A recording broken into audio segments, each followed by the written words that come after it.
Well, hello everybody. It's Roamin Rich. This is 66 minutes, episode number 33, I believe. I think that's right. Thank you all so much for joining me this evening. It's probably not going to be as action-packed as the sports ball event that's happening tonight, and I just kind of poke fun a little bit. Me and some friends of mine, we poke at sports events. We call it sports ball. I don't blame anybody for following sports. Myself, I'm more into history and things of that nature. I guess I'm kind of a dork. That's okay though. I seem to get by all right.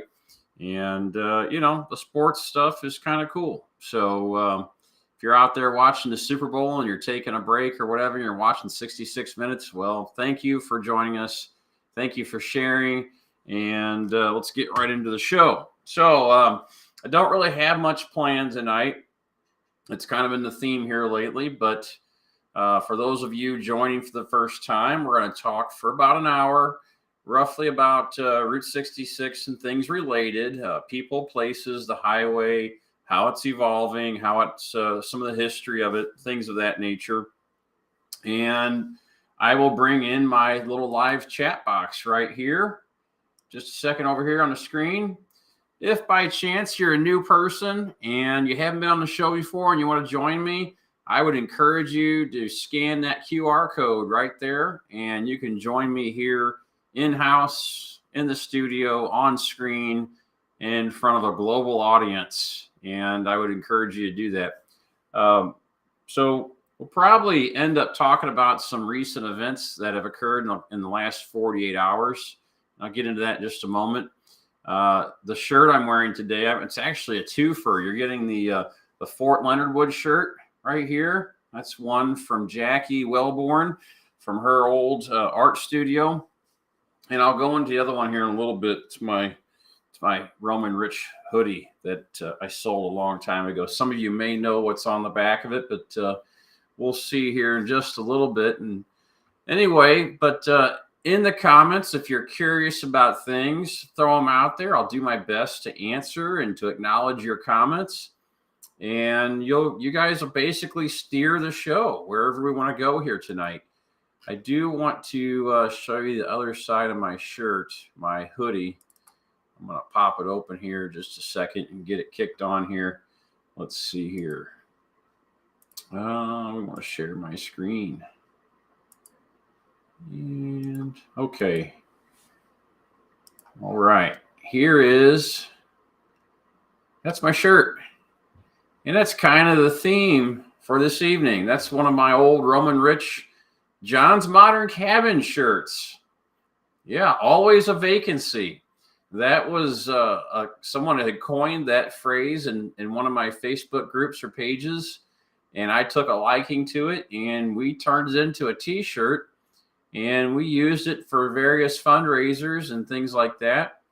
Back in 2018, we did do a work session out there. This is before I was really a part of the Missouri Route 66 Association. This is one of those events that I put on myself with a bunch of kindred spirits, roadies, and they joined me out there. A bunch of people. I think there was probably 20 of us, and we'll have some video and stuff to show that event. But that's the t-shirt, and maybe one of these days we'll get that t-shirt going and you might be able to buy one. So we'll see. Okay. We got some chats here. We got a bunch of people saying hello. Good evening. People from all over the country, it looks like. Got a couple of guys from outside the country. I know I've got Andrew Webb. He's one of our guests that was on one of the previous episodes. And if you're interested in those previous episodes, you can go back and watch them anytime. You don't have to sit here and join it live every Sunday, but you can if you like. Just go to my YouTube channel, Hooked on Route 66, and click on the live play section, the live section of the playlist. And you can see all these different episodes. We got 33 so far. Okay. And let's see here. I'm going to look through the comments. Yeah, I've got a few comments about the Super Bowl. And some people thought that we wouldn't have a show tonight, but I thought, well, I'm gonna go ahead because I'm not watching the football game. I'd rather look at John's Modern Cabins and do some other things. So let's get right into it. Somebody asked if I'm taking guests, and I did say I will take guests. You want to be on the show? I'm looking for new people. Somebody who's never been on the show before. I'd love to have you on. Just scan that QR code up there, and I'll have you on the show in just a little bit. You can do it from an iPhone, a computer, what have you. Okay, well, so some of you may or may not have seen the news of John's Modern Cabins.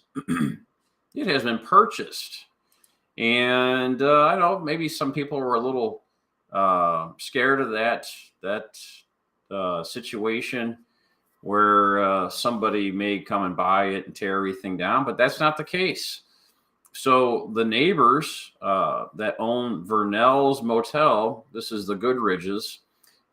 Ed Goodrich was the former proprietor. He had passed away a couple of years ago, and I got to meet Ed, gosh, about 13, 14 years ago, and he signed the hood of my truck, and what a great guy, super nice. We'll get into kind of that whole area real quick. I'll go ahead and probably just share my map right now, and we'll just dive right into the whole John's Modern Cabins saga. So let's get right to it here. Open up this. Okay, I'm going to close me out and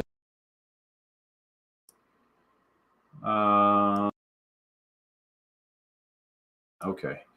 So we're going to open that up all the way. Okay.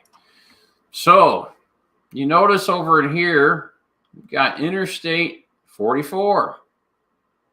Didn't used to always be that way. See how nice and curved and kind of straight line this is? Well, when I-44 was created through this area, probably sometime in the 60s or 70s, it used to traverse right down through this little corridor. Follow my mouse closely here. Actually, you can still see some of the lanes right there. That's interstate lanes right there. That would be your westbound. This is your eastbound. They're still there. They used to tie right back in. This is your service road, which goes up here. So at any rate, right down through here, this used to be I-44. And it was a bit of a spooky ride through here. It was really twisty and turny. And the lanes, eastbound and westbound lanes, they weren't elevated equally. They were at different heights. I remember one time, I think this was in about 2003, and John's Modern Cabins sits right here, right where I'm kind of circling. And I'm using my geophoto program again. If you guys aren't familiar with it, it's one of my favorite programs for helping to organize my photos by a map. It's called Geophoto. It's available on Windows. And anyway, so John's Modern Cabins right here. And I believe I was going deer hunting one year, and I was heading westbound through this area. And I think I looked back over my shoulder trying to get a better look at the cabins at the time. And I about wrecked. I about drove off the interstate right in here. And it was a pretty good drop off there. They had guide wires and stuff, but it was kind of a nasty section of highway there. So in 2005, MoDOT elected to take all these twisty turns out of here and straighten out this section of highway. But when they did that, well, of course, they bypassed John's Modern Cabins. But as a result, Vernell's Motel was also bypassed. I think I got some photos possibly of that. These are old. These are from 2010. There's Ed right there. Let's take a look at Ed. That's Ed Goodrich. He passed a couple years ago. You can see his motel sign behind him there. And somebody just mentioned Geophoto didn't work on my phone. I don't believe it works on a phone. It's specifically for a Windows desktop. But there's Ed right there. This is in 2010. You can see the adventure truck behind him.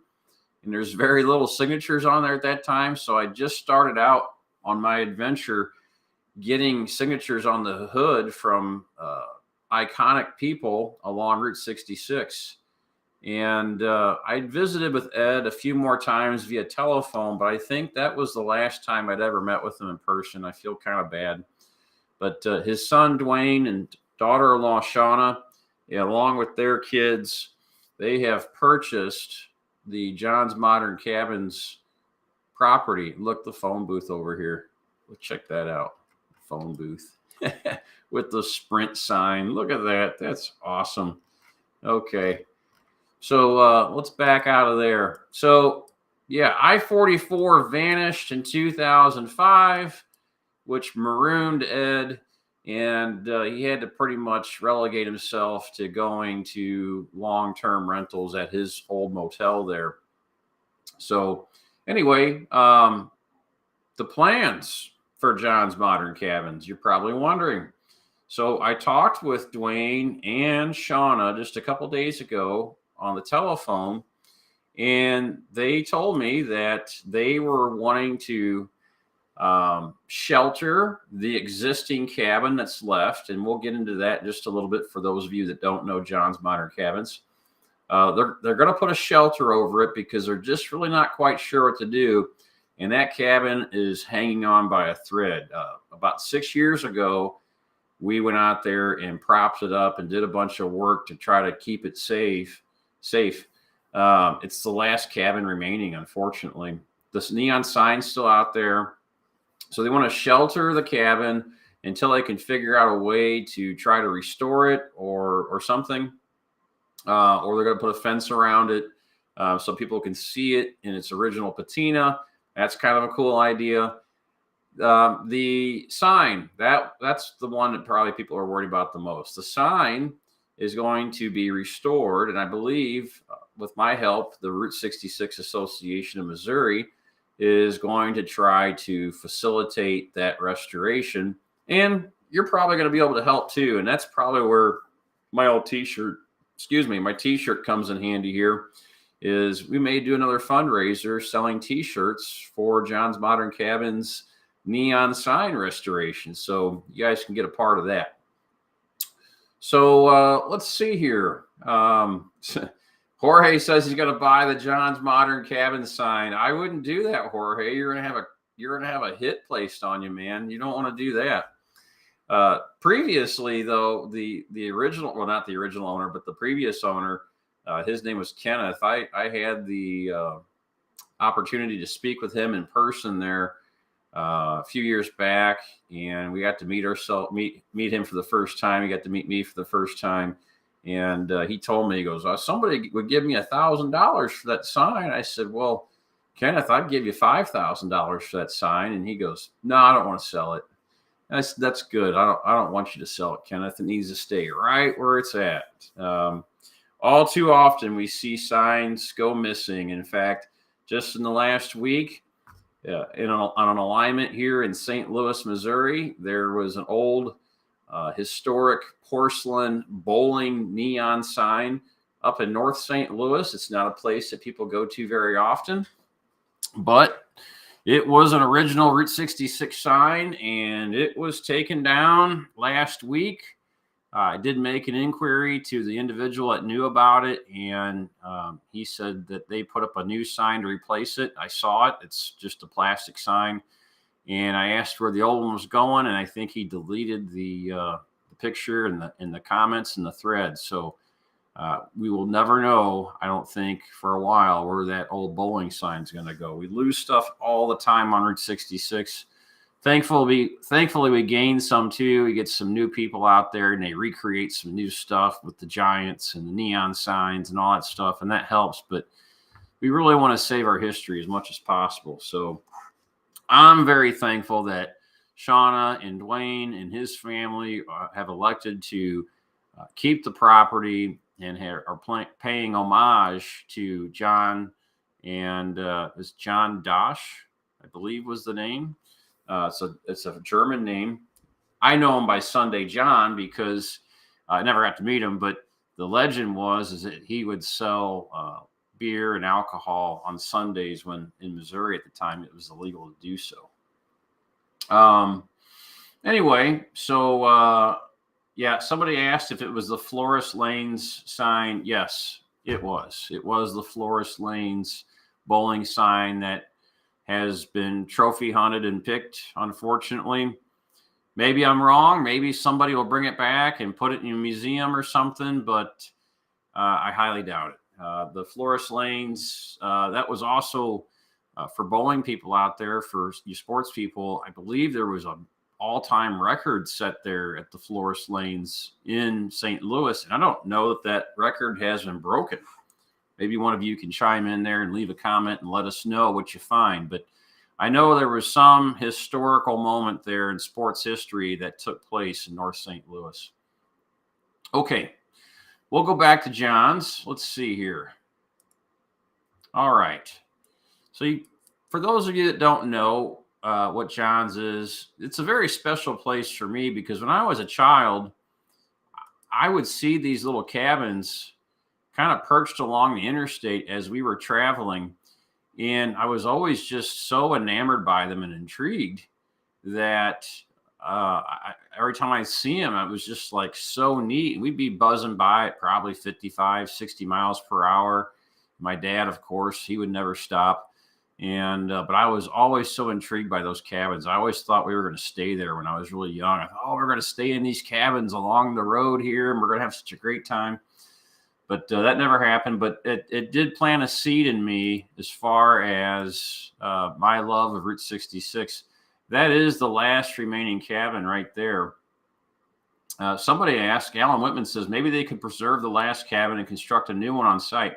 Yeah, Alan, I was going to get into that. So they were talking about recreating 3 or 4 cabins to kind of start off with to kind of bring back that experience. I imagine they'll make the cabins slightly bigger, probably slightly taller, because I'm so tall that I can barely even stand up inside those cabins without hitting my head. And I'm about 6'4". So I would imagine they're going to make them a little bit bigger, but still probably much similar construction as to what we have there today. Just kind of going through the pictures here. What I want to do is I want to switch over folders here and show you what it looked like years ago. Now, here's a disclaimer. Not all of the photos that you're going to see here tonight are mine. And I don't have proper attribution. I don't know where a lot of these came from. I've just snagged them off the internet when I see them. So forgive me if they're your photos. Pat yourself on the back. Thank you for contributing to Route 66. I'll give you a handshake next time I see you. But here we go. Let's go ahead and check it out here. I'm gonna get my screen back up and going. Let's see here. Okay, so here's the first one. This is not my photo. And in fact, this is, wish I could move that over a little bit. This is artificially intelligent. This has been blown up through artificial intelligence. You can see, I'm going to move the chat out of the way for the moment. Over here, we've got a whole string of cabins. All of these are gone. The only cabin left is the one that you see right there in the foreground.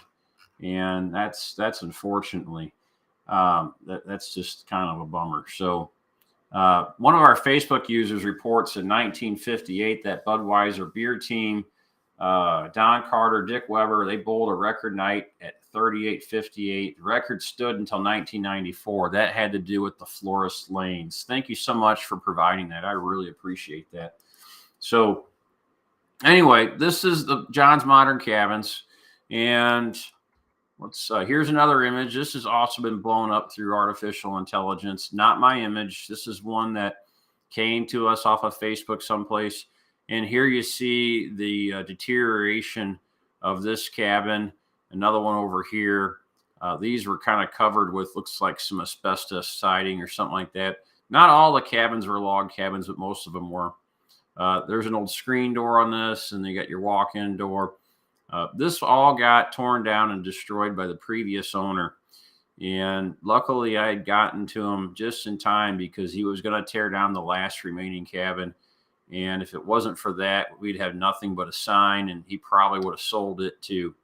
This is kind of cool. This is the late Willem Bohr. he created this model diorama. These are not real. These are actually scale models that Willem created of the cabins in their likeness back about probably, gosh, been probably 10 or 12 years ago he made those models. And so there you have it. That's Willem Bohr's models. I kind of had to blow them up too. That was a Facebook image. This one's cool. This is one I believe Joe Sonderman found a couple years ago, and I believe it's from 1961 or 2. I believe that's like a 59 or 60 Buick Invicta wagon there in the picture. And this really shows you what the cabins looked like during their heyday, so to speak. Really, really cool. I mean, just really neat to see this. You can see that the sign has got its nice dark color to it, pigmented. Quick little tip here, a little note. Most people don't realize that the Johns in the cabin sign, the only thing that was lit was modern and cabins. The word Johns was not lit. And I'm not sure if the arrow is on here. It looks like it might be, but again, this is blown up through artificial intelligence, so I'm not sure. I don't think the arrow is on this one. There is an arrow out there today. Let's see what else we got. That looks like possibly one of my videos. Let's go back out here and see what we got. So I got a ton of pictures of this place. Yeah, there's one here. It's an early photo. That's the same time. There's that same Buick wagon, but you can see the other cabins. Looks like there was a general store.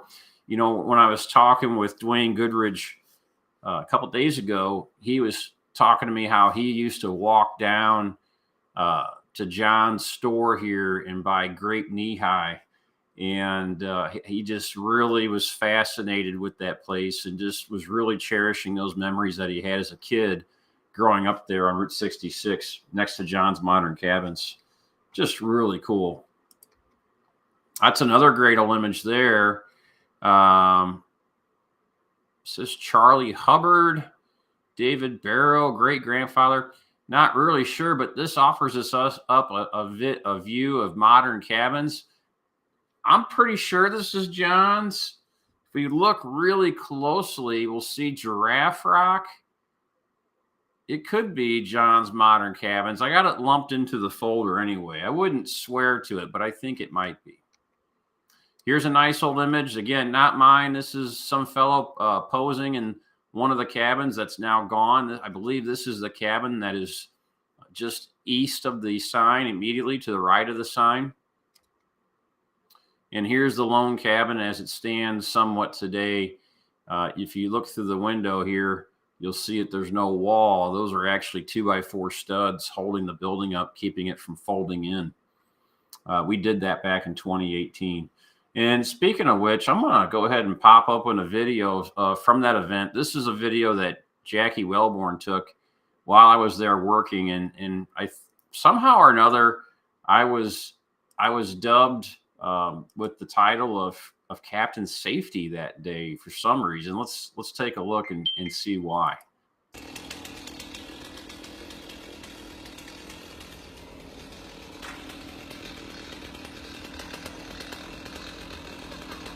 We're here on a work day at John's Modern Cabins.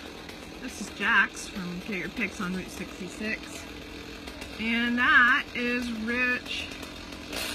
He is clearing the limbs from the John's Modern Cabin sign.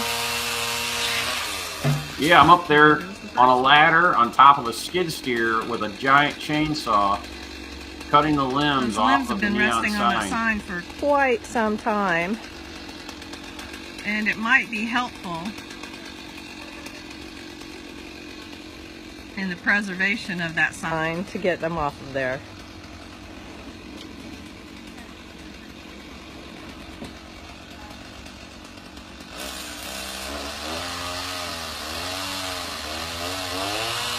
Yeah.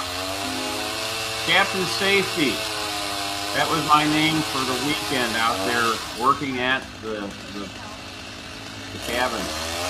cutting those tree limbs off that sign. And that's an oak tree that I'm working on there.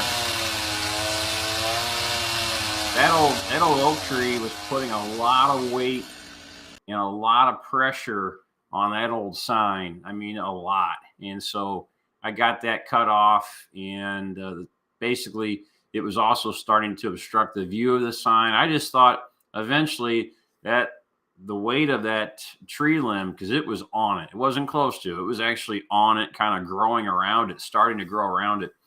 I just thought at some point that was going to damage the sign, so I felt like I needed to cut it off there.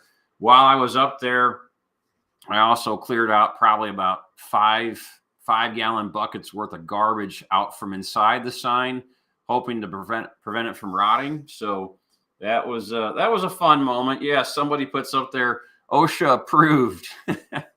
I'm up on top of a skid steer in a bucket, and I'm on top of a ladder to boot. And for those of you that have been following me for any amount of time, I hate ladders. I just absolutely hate ladders. I hate getting up on top of ladders, but I was willing to make the sacrifice for the sake of the John's Modern Cabins sign.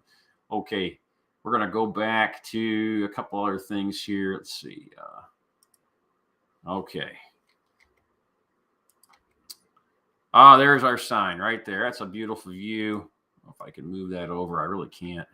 So it's heavily patinaed, and I love it. I mean, for those of you that have been following me for a while, I've got a sign that I had commissioned that closely resembles that of the John's Modern Cabin sign in its current form. When I talked to Dwayne, he really wants to see this sign be fully restored to its originality, and I support him in that decision. It's going to be different. It's not going to be rustic. I mean, he could change his mind, but I think it would be really cool to see it restored. And then you see up here, we've got our arrow, and hopefully they can restore that as well, the little flashing arrow. That'll be really cool. So there's the sign. It's cool to see some of the neon there and see some of the insulators dangling. I actually, if you want to go back and look at my sign, I'll post a link on the Facebook group at some point here. And if you're not part of the Facebook group, just click on that QR code up on the screen, and that'll get you over there to the Facebook group. But I'm going to provide a link to my YouTube video about the John's Modern Cabin sign and the time that I stole it. That was a long time ago, where I did an April Fool's joke and I launched the video on April Fool's, but I had taken the original sign. I actually pretended to take the original sign down and steal it, but in reality, I was using my own reproduction sign as a prop, which is about 1/4 of the size of the actual sign there. So there's a picture of the communal outhouse out back. It's still there, and that's something interesting. Somebody at some point had stolen the toilet seat, and there's another old image with that Invicta wagon, and that's kind of cool to see. We can see the old lawn chairs out there, the log cabin. Such a beautiful little place.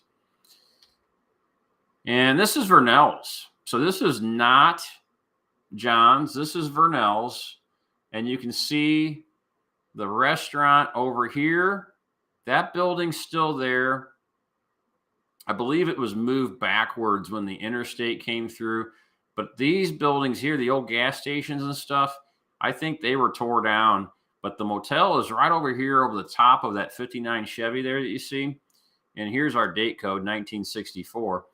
And the restaurant is still there. I know Ed used it for a long time as a museum of some sort, or a gift shop for Route 66ers. So a lot of things changed through here when the interstate moved through, and that's probably why they took these images. These images were probably shot just for the fact that they were going to be coming through and putting the interstate through there. So they probably had to document and inventory these buildings and figure out how much they were going to compensate the landowners for the loss of their buildings and such. Another image, we've seen that one earlier. This is John's store here, Kind of looks like that one that we showed earlier where it said modern cabins, but had the giraffe stone on it. But this is wood construction. So that's why I kind of wonder whether or not that image belongs to John's Modern Cabins.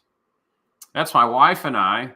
That was probably taken a year or so ago at the last remaining cabin. And so let's see. Well, that's an old one right there. That's one of the cabins that's since gone, and you'll see the John's Modern Cabins sign over it. And this is a good one right here. This is when I first started going out there and taking a look at John's Modern Cabins. They had all these little Burma shave signs out there, and that's thanks to Emily Pretty and Ron Warnick. Ron Warnick, he runs Route 66 News. He still does that to this day. And him, his partner Emily, and was it the Friends of the Mother Road at the time? They went out there and did some cleanup sessions out at John's Modern Cabins, and they erected all these little Burma shave signs. And it was cute. You're probably thinking, if you know Burma shave, you're probably wondering, well, what did they say? And I'll tell you what they said. Now, that sign that was on the image there, that had some history, but I can tell you exactly what the little sign said on the Burma shave. It said, "Picture these while you're here. The wrecking ball is looming near."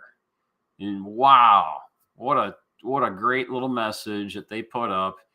I don't know how long those signs lasted for. I want to say they put them up sometime in early 2000, and they were still, some of them were still there up until about 2008, and then they were gone. Someone stole the toilet seat out of the outhouse, and then all the other stuff went downhill quick. People are always trying to get souvenirs, and really try to dissuade y'all from doing that, because you take a souvenir and you're robbing somebody else of making a memory. So try to take your souvenirs in the form of photographs.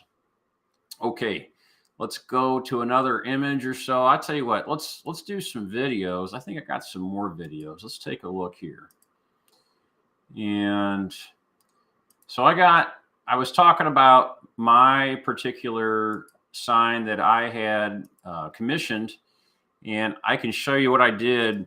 I brought the sign out to John's. I did the whole enactment where I was pretending to steal the sign. While I was out there, though, I thought I'm going to take a moment to do some once in a lifetime creative video. Let's take a look. So there's my sign right there. You'll see it illuminating in the what's the window of one of the cabins that has since been demolished. I think that cabin's been demolished, or that might be the one that's still standing. I know it's missing a wall, but what I did was I positioned that sign inside the cabin, and I ran an extension cord out to the adventure truck, which has a really powerful inverter in it. And I powered up that sign and took pictures of it and video of it all over the place. I just thought it was the coolest opportunity, and I just really love my sign. And for those of you that are wondering what the sign's going to look like, the actual one, when it gets restored, that kind of gives you somewhat of an opportunity to see what it's going to look like.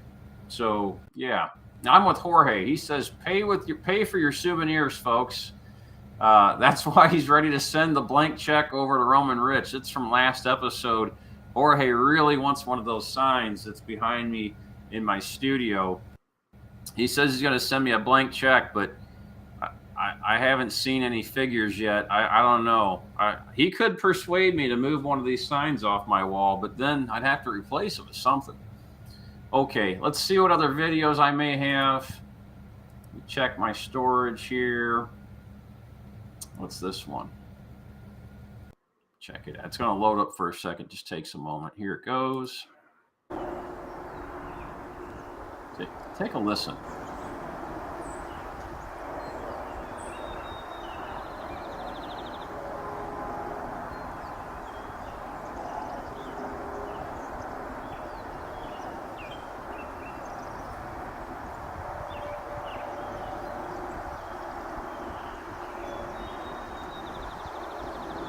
So peaceful and serene. those birds and everything were not dubbed over that video. That's what it actually sounds like out there. And just way off in the distance, you can kind of hear the interstate off to the north. It's kind of unreal knowing that just about 20 years ago, I can't believe it's been that long, the interstate used to be right out in front of that place, and the noise was probably deafening. Okay. So let's see here. Amy says she loves the sign in the window. Is a great idea. Yep, it's definitely one of my most fun pictures and videos I've shot. Let's go back to the map and kind of take a look at how that area has evolved over the years. And I closed out my geo photo. I don't know why I did that. That's unfortunate because it takes it some time to load because there's like 200,000 images that it has to index through. Let's see if I can get it to pull up. Meanwhile, let's look through some of the comments here. How did I manage to get photos and videos there with all the scary warning signs? Well, that's a good question, Dwight. The scary warning signs weren't to warn people that they were trespassing. It was merely to warn people to be careful of snakes and poison ivy and dangerous structures.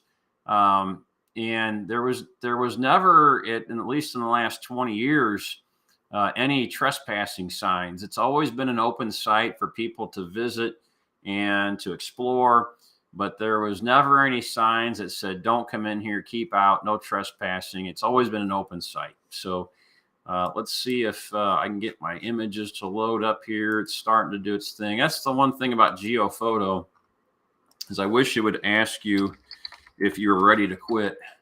Because sometimes I click on the Xbox and I don't mean to quit the program. I mean to quit out of the photo I'm looking at. So let's take a look here. Okay, got it pulled back up. What was the last year John's was open from Rusty? Gosh, Rusty, I think, now this is pure speculation. I want to say it closed after John Dosh had died.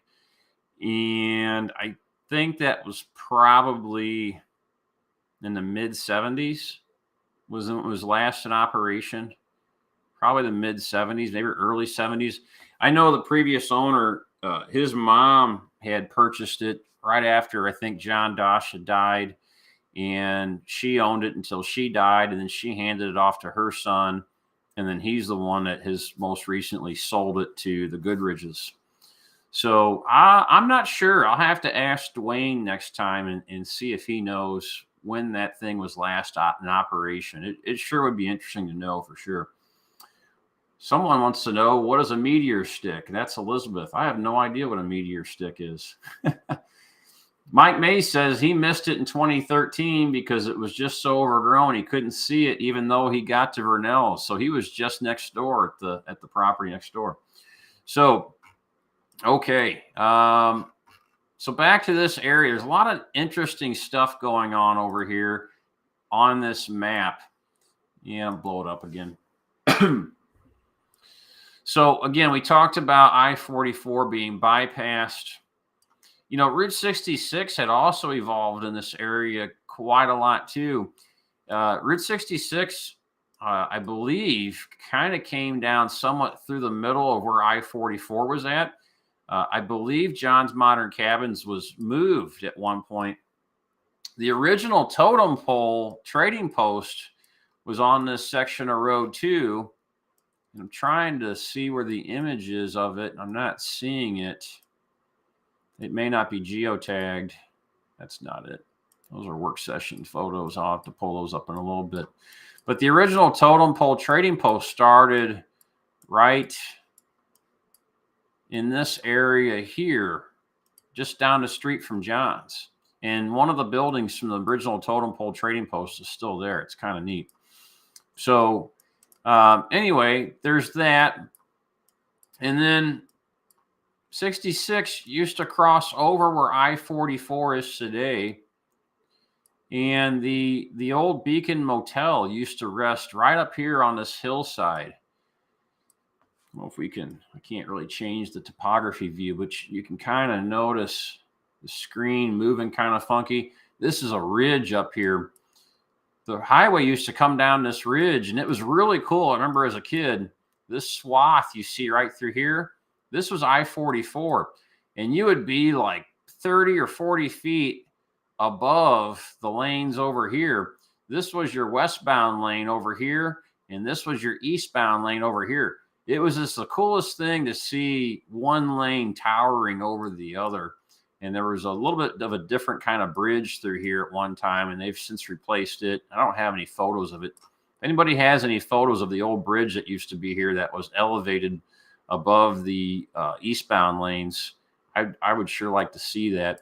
But there's a lot of neat stuff going on through here. There was a multitude of different bridges that Route 66 crossed this area. Pat mentioned Jim and Jerry McClanahan talking about bones of the old road. And in fact, I'll go back over here and I'll show you where Route 66 came through. So you used to snake around through here past the Beacon Motel, and you're probably wanting to see some images of that. I actually have some. What about that? I think. So this is from a long time ago. These are images from inside the Beacon Motel. The Beacon Motel burned down in, I think, 2012 or 13. It got struck by lightning and got burned down. This is a neat image. Look right here. Do any of you know what this is? Scott Bryan's asking me about Arlington Road, whether or not it's original Route 66, and I'll get to that in just a moment, Scott. That's a Magic Fingers motor on the bottom of that bed or sofa, whatever it is. That's one of those vibrating apparatuses on the bottom of that bed. If I had known that place was going to burn down, I surely would have snatched that guy, but you just never know. So that's a view from the front of the Beacon Motel. Right over here is where Route 66 used to run through. I took these images in about 2012, I believe. So the Beacon Motel was marooned up here because the interstate got changed, and they just kind of let it sit. And then for whatever reason, you got struck by lightning. Check out that old toaster, that chrome toaster. It's pretty cool. Guess who that is? I'm going to close the chat for a second. Let's see here. Where's the... Oh, I'm on the wrong thing. Guess who that guy is? And you know, that's Jim Hinckley. He was with me. There's an old view of the bathroom. You got the old wood paneling. Oh, I know who that is. That's Dean Kennedy. He's another old-time roadie. Look at that old sink and toilet. I just have a fascination of old bathrooms. Love seeing old bathrooms. This is back in my old crappy camera days. And you can see here the old Dixie cup dispenser. That's pretty cool. It's pretty neat to see that still with the Dixie cups in there. Heat control knob, some old signage. There's Jim Hinckley again, wading through all the different weeds and debris and stuff like that. And we're back to our Magic Fingers and toaster. This is the old path that the interstate used to take right down through here. There's another view of the Beacon Motel from out front. I don't know why it's so hazy looking. There's a better image right there. Pretty neat old motel. It's gone now. All that's out there is concrete slabs. Old bicycles. There's that Magic Fingers. Check that out, man. Isn't that cool? There's your switch. There's the exciter motor. See how it's just got a little eccentric on there where it just kind of makes it slightly oblong. That's what makes the vibration. Maybe the Shamrock will have one of those in one of its rooms. Okay. That's about it. Bunch of trash, clothes. It was interesting. It was like the people left and just kind of left all their stuff there, you know, old clothing and articles and belongings. Okay, let's see something else. Okay, I'm going to put the chat overlay back up. I'm going to read back through the comments here in just a second. I was hoping to see some other videos. Here's some from the workday session. Here's a close-up of the sign. Somebody asked, did the motel move to Pacific or did the Beacon Car Wash just save their sign? Neither. So Pacific had their own Beacon motel. And in many cases, you had a lot of motels that shared the same name, but they were different and owned by different people. For instance, there's, of course, my Shamrock Motor Court in Sullivan, Missouri. There's also a Shamrock Court in Springfield, Missouri. And they have a lovely neon sign, and that place is for sale. And it sure would be cool to see somebody save that. You'll notice, for those of you that are unsure about whether or not we should restore this sign, this image was taken 6 years ago, and you can see we are rapidly losing the paint from this sign. And this is why I advocate for full-on restoration, because it won't be much longer and you won't be able to discern what the sign said. So I think it should go through a full restoration and be returned to its original form. There's the arrow. Still got some light bulbs in it. That's pretty cool. Sure, it's a perspective that most of you have not seen before because you didn't get up on a ladder and go take a look at that. And there's the tree limb. See how it was growing into it? It's kind of rubbing through there. It was really beating down on that arrow. There it is again. I believe I was able to kind of halfway straighten that arrow out too, I think. I don't remember. I cut that limb off. There I am up there posing next to the sign. That was an honor. Pretty cool stuff. There we are working on what's left of that one lone cabin. You can kind of see how rotten the wood is. Just pretty rough. Pretty rough. I don't know if we're going to be able to totally salvage it or save it. We did shore it up with a knee wall, a stem wall going across here. But I think it's a good idea that Dwayne and Shauna put a shelter over it. It's not going to make for the greatest photo opportunity, but at least having the building there is better than not, in my opinion. Okay. I wish you had a video of Scott and the weed whacker. I do have a video of Scott and the weed whacker. Before this show's over with, I bet we're going to find that video. Got the biggest motorhead on Instagram and Facebook, and he couldn't get a weed eater started. It was oh, there he is right there. There's the picture. There's the picture of Scott Sheehan, yet another former guest of 66 Minutes. And he has Elizabeth behind him, instructing him on either how to start the weed eater or chastising him for not being able to start the weed eater. And she might have been asking for his man card. He had a real difficult time. In fact, he never did get it started. I had to go down and start it for him.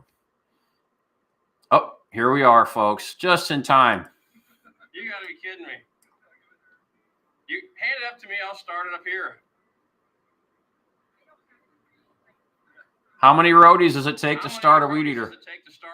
Oh, I knew it was coming. I'm so predictable.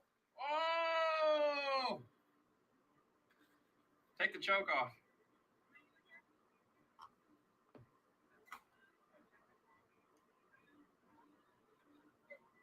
Joe and her can't get it started. She had it running for a second.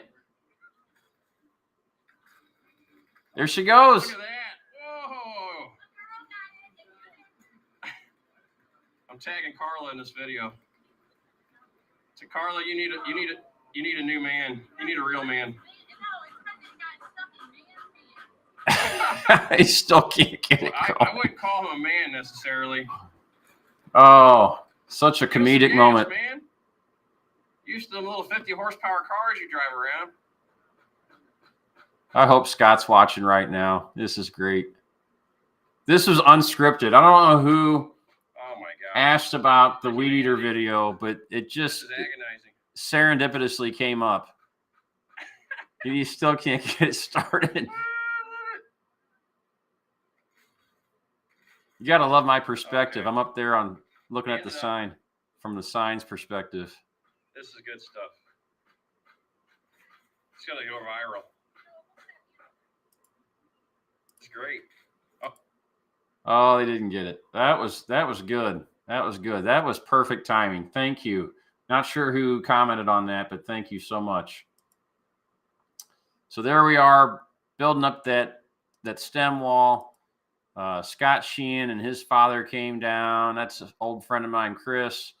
And then we've got people from the Larry Baggett's Trail of Tears Memorial over there too. Marie and Chris both showed up. There's me, shoulders deep into the insides of the sign, cleaning it out, getting all the garbage out of it. Pretty nasty stuff that was in there. A bunch of squirrels that made nests in there. You can see it all right there. Inside of the sign actually looks pretty good. It still has all of its galvanized metal and stuff, and doesn't look too bad in there. So that's not bad. And then someone made us cupcakes. That was nice. So, and there looks like I got the tree limb off. There's one of the old cabins demolished on the ground. What a bummer. Yeah, what a bummer indeed. There's me up on top of the skid steer looking at the roof of the one remaining cabin. A lot of good stuff there. It was a lot of fun. A lot of people came out. Rita Kirchhoff came out. All sorts of people came out to give us food and help. It was a good time. Really enjoyed it out there. Joe Sonderman, there he is, wearing his Gasconade River shirt. And what a spread. Let's go back to that. Look at that. I mean, we felt really loved that day. It was really nice. I believe Pam brought that out to us. That was very nice of her and her friend. So yeah, that's what we did. We built that little stem wall, kind of stubbed into the existing floor and built up, trying to support that building. There's a photo from, I believe, Quinta Scott's book showing the original view of John's Modern Cabins, at least from 1981, probably. Let's see here. Just kind of, there's the previous owner. That's Kenneth out front. Immediately behind him in the gray hoodie is his son, Kenneth Jr. And he had some ambition to trying to redo the cabins at one point, but I guess it just never quite got there. So I took a lot of pictures of those guys. They were nice enough at the time to extend somewhat of an olive branch. They didn't really care as to whether or not the buildings got saved, but he said, "Hey, Rich, you can go out there and do whatever you want. If you want to fix up the cabin or save it, you guys go ahead and do it, whatever you need to do, but just as long as it doesn't come back to haunt me through liability and stuff like that." And I think we made good on our promise. So I really appreciate him allowing us that opportunity to save that building. Anyway, that's something interesting that I didn't get a chance to talk about. You see up here in this photo, these are old neon insulators. So, and hopefully Dwayne and Shauna are watching now, because I believe the cabins had neon on their gables, on their dormers. I think it did. All these are still there, and it would make sense. It was kind of a thing. It would be really cool to see some neon or simulated neon put on their cabins, kind of like what I did at the Shamrock. And you can see this is the one remaining cabin. We zoom in. There's an insulator. There's an insulator. There's one. There's one. There's one. So I've never heard anyone talk about the fact that the cabins had neon on them, but I'm pretty sure they did. I know there's a knob and tube up here that would supply electric to something right there. So it would be cool to see if anybody had any shots that would reveal the neon. I know at the Shamrock Motor Court, we found a couple over the last few years. Okay. All right. There's the t-shirt. We'll probably do a reboot on that here sometime shortly, sometime soon. And somebody's asking if there'll be a stop on the motor tour. I would believe so. I would think so. As long as Dwayne and Shauna would have us there and be interested in us taking a look, that will be in September. If you haven't had time to sign up for the motor tour, you should. I believe you might still be able to get early bird pricing. And I know it's covering my face right now, but right here, if you want to click on that QR code, you can still get the early bird pricing for the Missouri Motor Tour come September of this year. You won't be sorry if you join us. It's going to be a great time, great people, making great memories. It seems like every year these motor tours get bigger and better, and we see new people and new faces, younger people, and bringing different kinds of cars, and it's just a lot of fun. So this year we're going from, I believe, Joplin to Rolla, Oklahoma, I believe, Commerce to Rolla. So it'll be a different trip than what we've had before. Oh, somebody says early bird pricing's over. Well, sorry, you should still join us. It's worth it. All the proceeds go to the Missouri Route 66 Association and help us preserve, promote, and protect Route 66 throughout Missouri and beyond. We do go beyond Missouri to help out all of Route 66. Okay, someone scanned a QR code. That's cool. Gosh, what else can we talk about? I guess we go back over to the map and talk about some things. Or I can holler at some of my Missouri people. You know, we've got this license plate that can be yours right here. I still need like 30 people in Missouri to sign up for this license plate. It's killing me. You don't understand. All we needed was 200 people to sign up for this license plate to make it go live. And it's been the longest, most agonizing wait ever to get these people. And if you're from Missouri, I would plead with you to sign up for this license plate right now.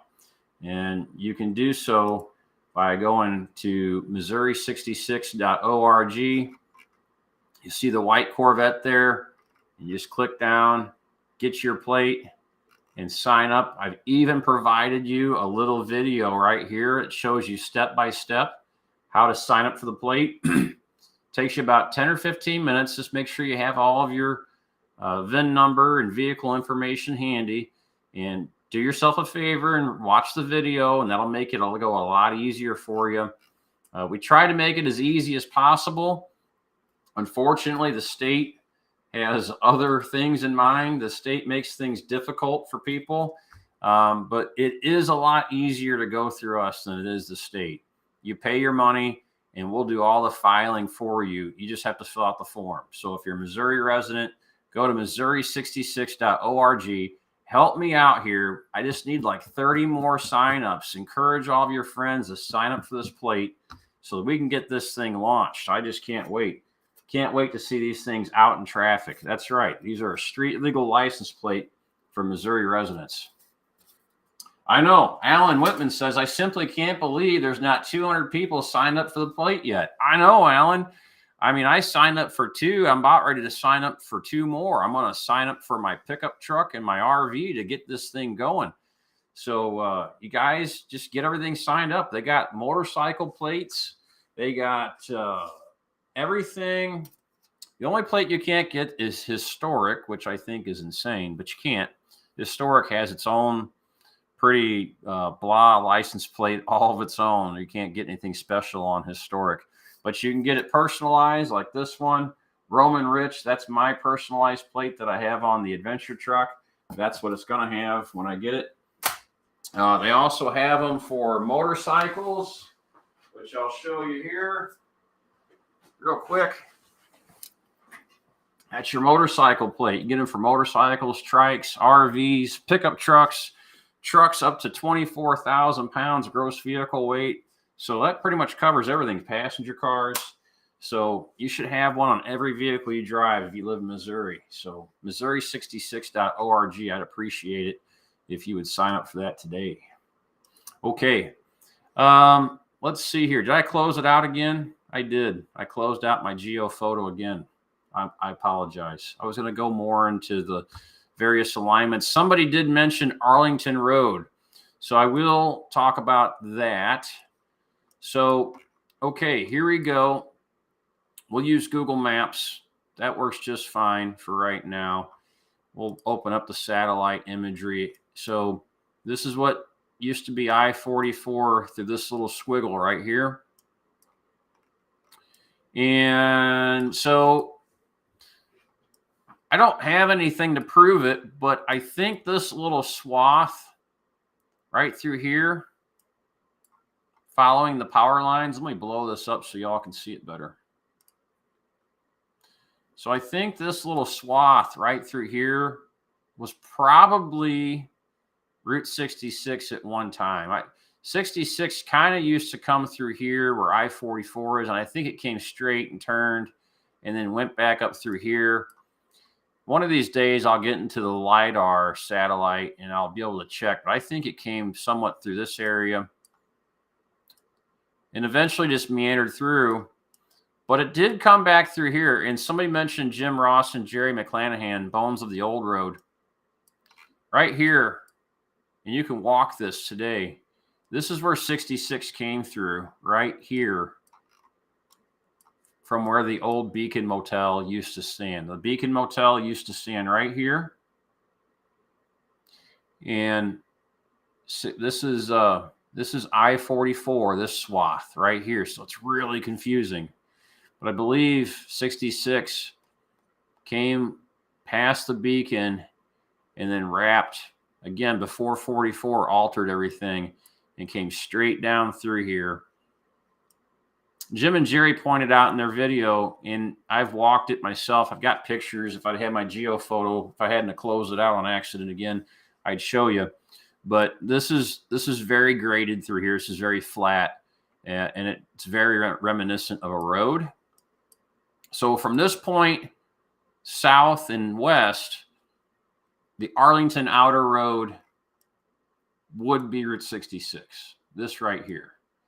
So this section from here to here, probably not so much. This was put in later when they constructed I-44. Now, only from here to about here, Arlington Outer Road was Route 66. And this is where people get confused. You see this little swath right here, this little scar? That's Route 66. There's actually pavement, little chunks of pavement up through here that I found. Usually better to explore in the wintertime unless you just love getting sugar bites and ticks and all that nasty stuff. But the road used to stay up at a little bit higher elevation starting here. And it came down from here. And what do you think happened next? What happened next was there was a bridge. You made a sharp left, and you crossed over a bridge through here. And then this went down into the town of Arlington right through here. So this was all added later, but your original swath of 66 came right through here. You had an old bridge. We can maybe get into that at a later time. I've got plenty of old photos from Arlington. I don't know if I can pop any of them up. Let's just do a quick search. Let's see what we got here. Arlington. Here's one. There's an image of the bridge I just spoke about. That guy right there. Let me move that over a little bit so you can see it. Ain't that something? That's cool. So this is kind of the dawn of the interstate. This is probably modern 66. It's probably using both of these bridges at one time. But this is the bridge I was talking about that came down that grade right through here. Turn, that bridge would be right here, that old bridge that we just looked at, right? See, right there. Pretty neat, huh? Isn't that cool how that all lines up? History is awesome. What else we got? It's another old little bridge. I believe that is further to the west in Arlington. This is a view of Arlington itself. More stuff. And I just collect all these different postcards and stuff that I see. I was looking for more road stuff. Oh, there's the Beacon. Beacon Hill Restaurant and Motel. Check that out, guys. That's it. different sign, different place, but you can see that motel that we looked at earlier. That's it right there. That's where we were exploring. I think the restaurant might have been gone, but this was all here, right at the top of that ridge. Pretty neat stuff. Let's keep on scrolling through. There's another image of a bridge. So this is back again looking at that hill. This would be in the 20s. These are two different bridges at the same time. Again, right through here, crossing through here. And I believe there's a section of 66 through here. I four-wheeled all this in the Blazer at one time. I had Mr. Medlin with me at one point. I believe it crossed through here at one point. Someplace. Again, I can't wait to get into LiDAR to really kind of see the scars that show up. Here's one of my maps. Me showing it. At one time, this was my theory on what Route 66 looked like in the area. Pretty cool. I think that's pretty much what it might have looked like. Another bridge. You can see multiple bridges. You can see it makes that hard snake. So that would kind of show, if we go back.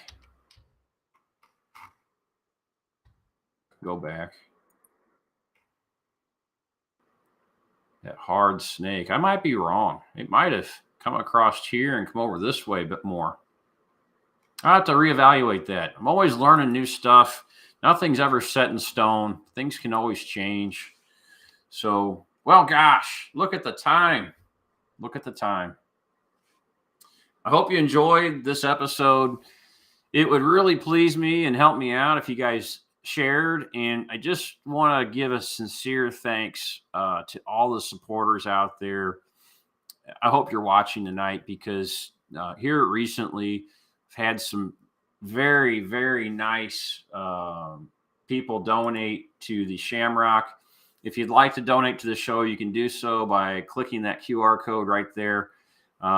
More than anything, it goes to support the show, but the last few donors who really were generous donated specifically to the Shamrock Court, and that really means a lot to me. I really appreciate it, because if it wasn't for all of you out there just offering moral support, but also financial support, it just wouldn't be possible. And I'm still going to have to go get a loan for probably $1 million to finish off that building. So it kind of pains me to tell you all, though. I have to tell you that I have to taper off on 66 minutes. I have to reassess some priorities in my life.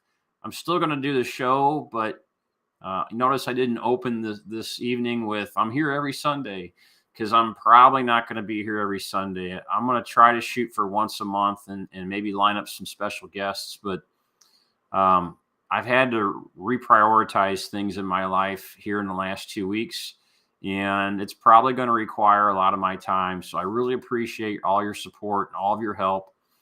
I hope you'll see me at the Shamrock again soon. The wife and I have got to go and get some loan stuff figured out to get that project underway. We really want to get it open within the next year. That's our goal. So I hope you guys understand. You won't have the 66 minutes every week, but I'll try to come to you as often as possible. And I really, really appreciate y'all out there. It's been a fun ride so far. I'm going to look back down through the comments and see if there's anything I missed before I sign off. Jorge says, please do an episode on signs. I think Jorge should become a monthly contributor. What do you think, Jorge? You can donate monthly, and maybe you can shoot me off some ideas. Maybe you might get a sign out of the deal. Let's see what happens. Let's see here. What else? That section near Arlington is intriguing. Yeah, Biff Lugnut says he likes that section. And I got to say, it before we knew everything that we know now is very intriguing to me as well. And I still don't know everything there is to know about it, but it is a really cool section. It's really evolved over the last 100 years or so. Okay. Well, I think that's about it, everyone. So thank you so much for coming out tonight. Thank you for sharing the show. Thanks for all your help. I'll see you guys next time. Not sure when, but be good. Go your own way. See you guys.